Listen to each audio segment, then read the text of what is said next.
What's going on, guys? Another video.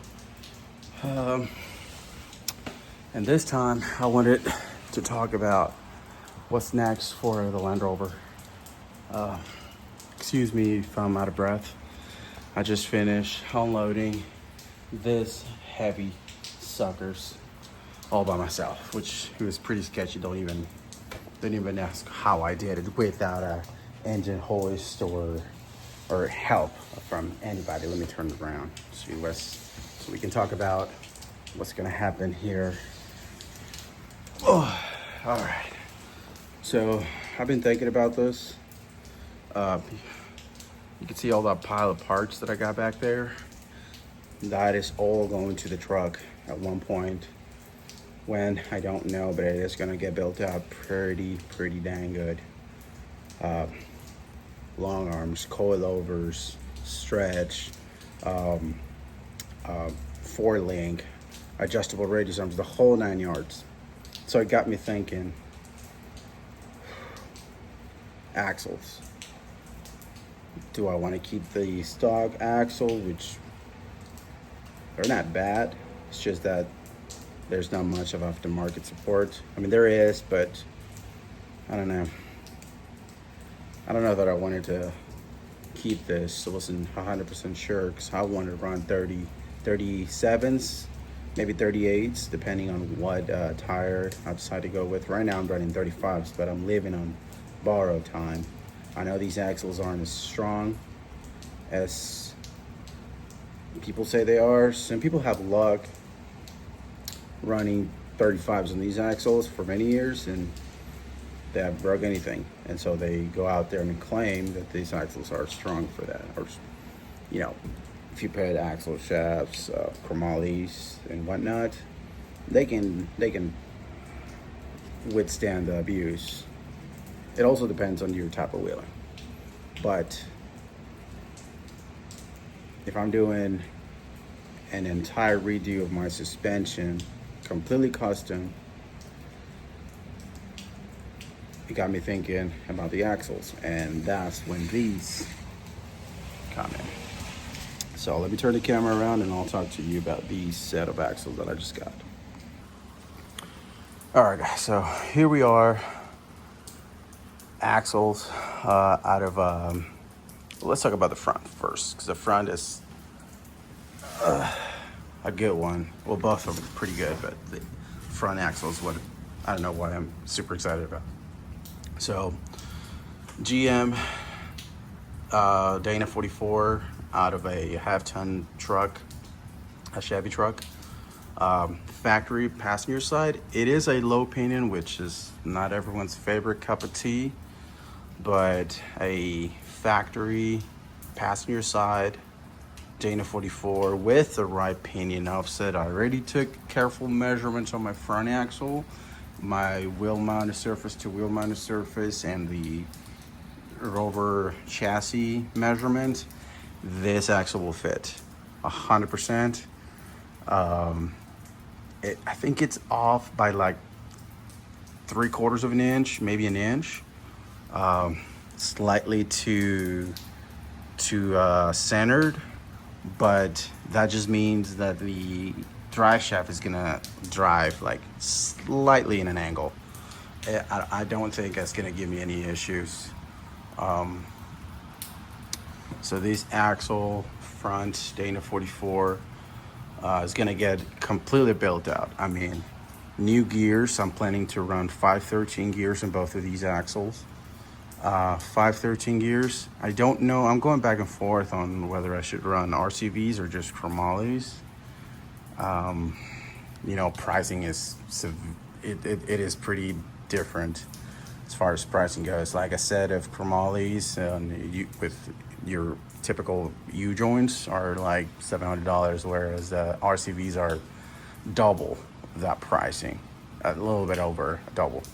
So it is a big difference. High steer, we're going to install high steer arms on those knuckles. It's going to get new brakes, new rotors, new steering, all that steering linkage, tie rod and dry link. It's all going to get which I have all of that stuff over there. All of the links, mounts, brackets, everything you can think of, it's all there. I'm everything, even for the coilovers as well. I have all mounts, tabs, everything. And so that's the front end. Again, it's a low pinion, so I don't know if I'm gonna have to, I think I will have to cut and turn the knuckles, which is something that they commonly do on these axles because they basically got like 0 degrees of caster. If you put the pinion flat, the knuckles are also flat. So there's, if anything, it's got like a 1 degree of caster. So I don't know yet what I'm gonna do. And being a low pinion, I guess it would be smart to do a cut and turn, because this axle is gonna get completely tore down to the bare minimum, so that my friend Walter, a good friend of mine, he's gonna do re-gearing of both of these, and he's a well knowledgeable guy and as far as the off-road goes, and he knows how to do the cut and turn and do it really well. So him and I will be talking about that when the time comes. So that's I think that's it for. I'm thinking about keeping that tab for the tire, the steering damper, because I actually like that location better than the location that the factory Rover has it. I don't know why, but I actually like that better. So I might, whenever I'm clearing these axles, because a bunch of these brackets are gonna go like this. This spring perch is gonna go. I'm not gonna worry about the spring perch because it's part of the casting anyways. It's not gonna be in the way. The shock is gonna go. This is gonna go.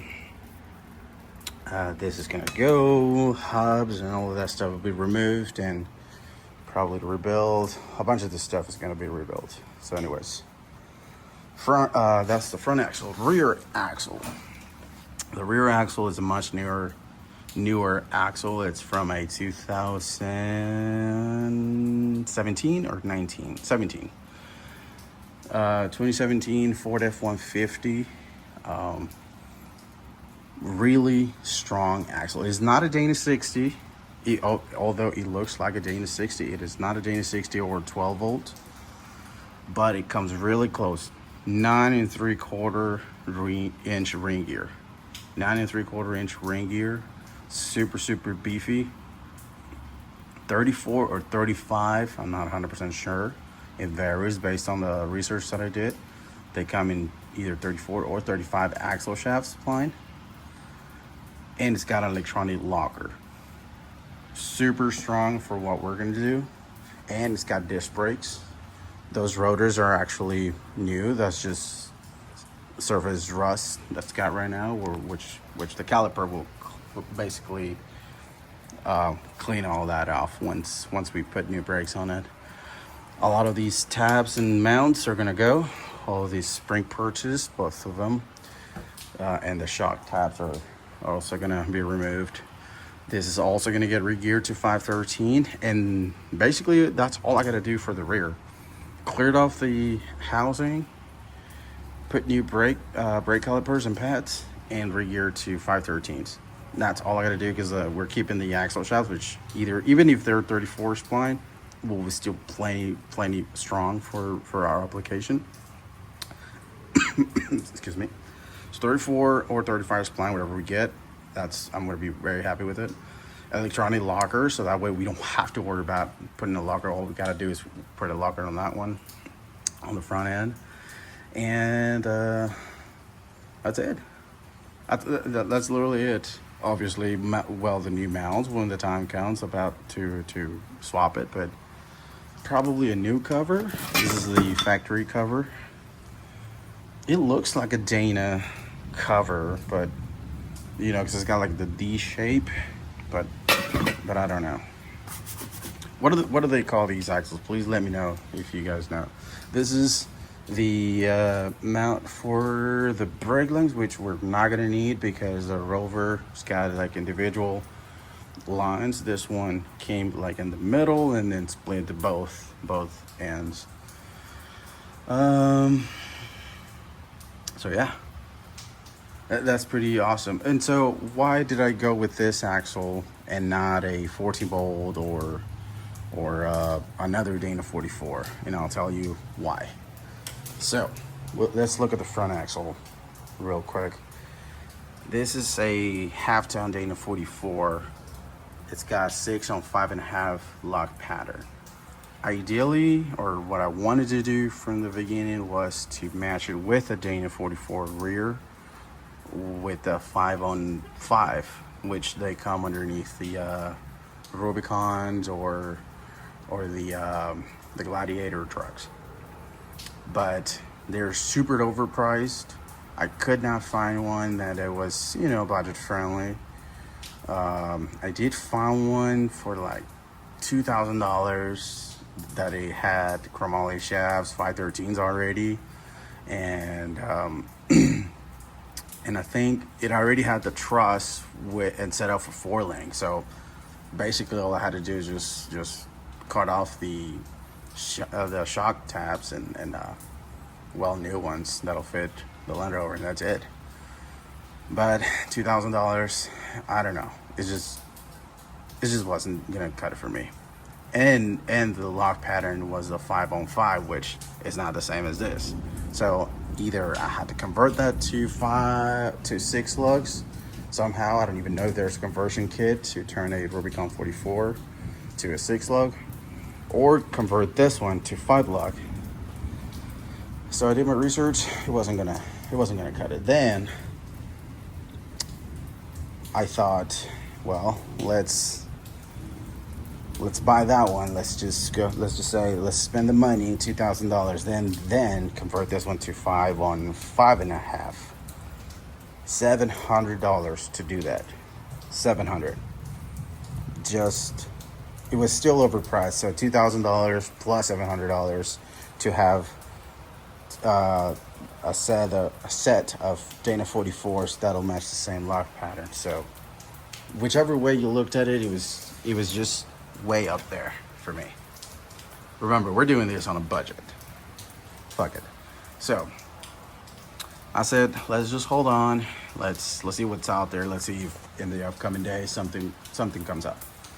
Boom, this one popped up. After keeping an eye on Marketplace for several days, this one came up. And check this out. 6 on 5.5. Same as that one. Wheel mounting surface to wheel mounting surface. This comes at 71. That one's 67.